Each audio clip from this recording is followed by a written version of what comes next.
Moi, je me prédestine à être maître de conférence et donc si la retraite elle est reculée, déjà que ma retraite va pas être très tôt, mais alors si elle est reculée à 64 ans, bah ça va être pire que tout quoi. C'est pas sûr d'en avoir une quoi, donc voilà. Parce que c'est eux les racailles, c'est eux les voleurs. Ah bah, le patronat, c'est eux les racailles, c'est eux les voleurs. Encore plus que jamais, et ça s'arrêtera pas. Je me vois pas travailler à 64 ans dans la petite enfance. Voilà, j'aurai pas les épaules. Prochaine manifestation, on sera là et on se mobilisera. J'ai participé à toutes les manifestations jusqu'à présent et je vais continuer jusqu'au bout. Le 7, on sera dans la rue. Le 8, s'il faut être dans la rue, on sera dans la rue aussi. Et on va organiser des collages, on sera présent de partout. Il faut que la population soit informée de ce qui se passe et qu'on puisse bloquer et dire non à cette réforme et surtout à cet article 7, en fait, qui ne rime à rien.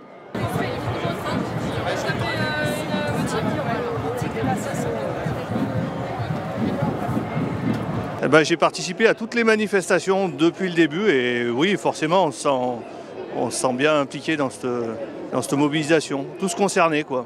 Et nos enfants avec, quoi. On ne peut pas être en phase avec tout ça, une régression sociale et puis un avenir déjà plus qu'incertain pour nos enfants et les générations à venir. On le voit aujourd'hui avec le climat et aujourd'hui on nous attaque sur tous les fronts. Voilà. Et on demanderait maintenant aux salariés de payer le quoi qu'il en coûte. Eh ben nous on dit non. Non, non, non. À la prolongation. Retrait du projet de Macron. Non, non, non. À la prolongation. Retrait du projet de Macron. Oui, elle est de plus en plus forte et quand on voit tous les gens qui nous entourent et qui partagent cette opinion, ça ne peut que me convaincre à participer à de plus en plus de manifestations, sachant qu'aujourd'hui je crois qu'il y a plus de 70% de la population qui est opposée à cette réforme qui, à mon avis, la façon dont elle est menée, ne répond pas du tout à notre envie, à notre besoin de démocratie.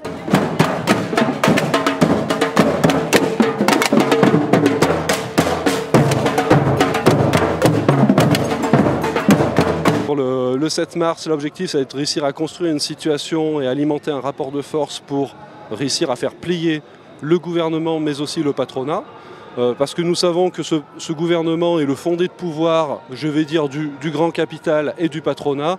L'objectif est donc de réussir à notre niveau dans les finances publiques, mais plus globalement à l'ensemble de la société, publique comme privée, construire ce niveau de mobilisation, cette intensité, pour que ce soit même à la demande, j'ai envie de dire, du patronat, que le gouvernement retire son projet de loi. Le 7 mars, normalement toute la France est à l'arrêt, vous serez à l'arrêt. On n'entend pas, vous serez à l'arrêt. Retrait. On n'entend pas, gros.